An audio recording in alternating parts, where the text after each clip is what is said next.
Hello বন্ধুরা, আশা করি তোমরা সবাই ভালো আছো। আমিও ভালো আছি। আজকে তোমাদের জন্য একটা ছোট্ট ভিডিও নিয়ে আসলাম। তোমরা আমার পাশে থেকো আর পুরো ভিডিওটা দেখো। কালকে ছেলেকে নিয়ে একটু ঘুরু করতে গিয়েছিলাম, সেটা হলো ভেগা সার্কেলে। আমি আর ছেলেই গিয়েছিলাম, কেননা ওর বাবা যেতে পারেনি। ওর বাবার শরীরটাও ভালো ছিল না, 1 নাম্বার। 2 নাম্বার, ওর দোকানেও কেউ ছিল না, তাই যেতে পারিনি। আমি আর ছেলেই ভীষণ মজা করেছি।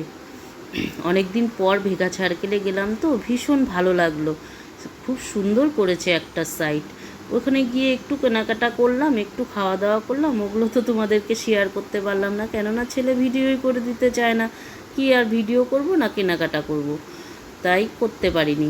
এই ভিডিওটা ছেলেকে অনেক রিকোয়েস্ট করে ভিডিওটা করিয়েছি। তারপর চলে আসলাম, চলে এসে ওর বাবার সঙ্গে দেখা করে হোটেলে একটু খাওয়া দাওয়া করলাম।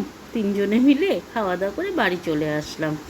এই ছোট্ট ভিডিওটা তোমাদের যদি ভালো লেগে থাকে তাহলে একটা লাইক করে দিও, কমেন্ট করে জানিও কেমন লেগেছে। আর সবসময় যেরকম আমার পাশে আছো, পাশে থেকো। ঠিক আছে, বাই।